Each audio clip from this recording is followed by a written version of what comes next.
Hello, my name is Devon and this is my presentation on Mindscapes of Real Estate. I did my internship at Sandra Persona Associates. I'm a psychology and a business major at Brevard College. This is a local real estate firm in Brevard that works with local clients.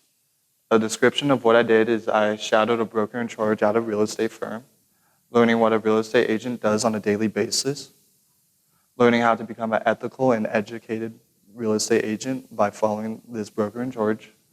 I worked on applying psychology topics to everyday tasks and jobs at the site and applying my two majors to this job. A couple of my goals were to learn about the psyche of a client throughout the buying and selling process, learn how to market myself and to market listings to get the most out of them and be the most productive with them. I wanted to be able to use psychology concepts to become a better negotiator, such as anchoring and lowballing. I wanted to be able to use psychology concepts to become a more ethical real estate agent. A couple of my responsibilities were to create advertisements, to help form the new website, to help study and kind of analyze the local real estate market and trends that we see, compare housing trends to previous and surrounding areas, pull information on properties and neighborhoods, learn proper communication with clients and how to dress properly, and learning the selling and buying process and helping my broker in charge with these processes. A couple outcomes from this internship is I was able to see if real estate is something I want to go into in the future, and I've been able to get my real estate license during this process, and this is something I now want to follow in the future.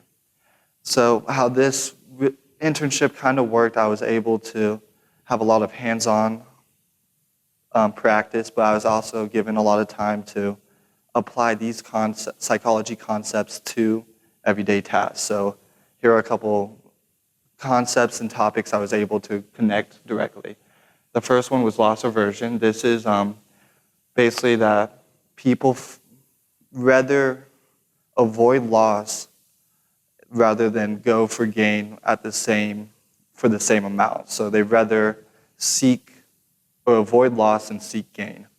We see this in real estate in a couple different ways, but one of the ways is when we go to help a client list a property, they might want a certain amount of money for it, but we think they should list their house at a lower price, but they want to stick with their amount because they're afraid of losing out on money.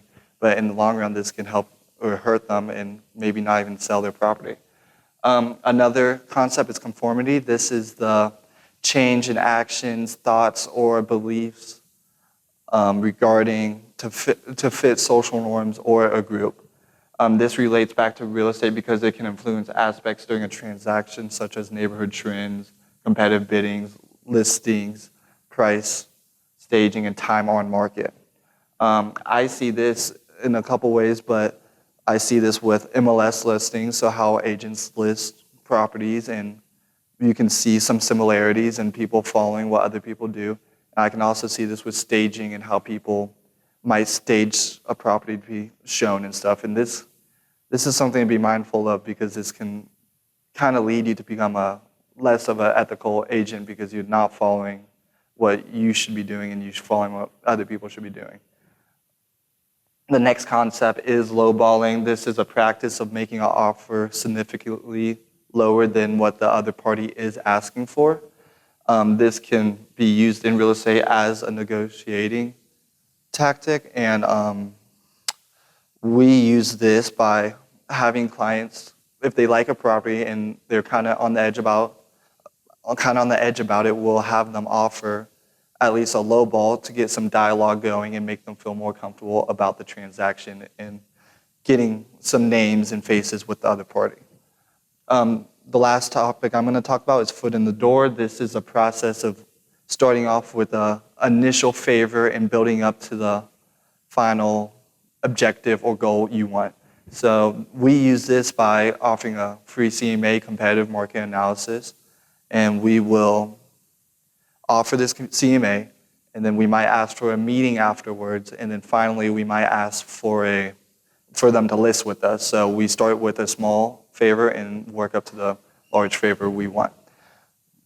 So I am very grateful for this opportunity to work at Sandra Patel & Associates and have an internship there for this extended period of time. And if you have any questions, please feel free to ask.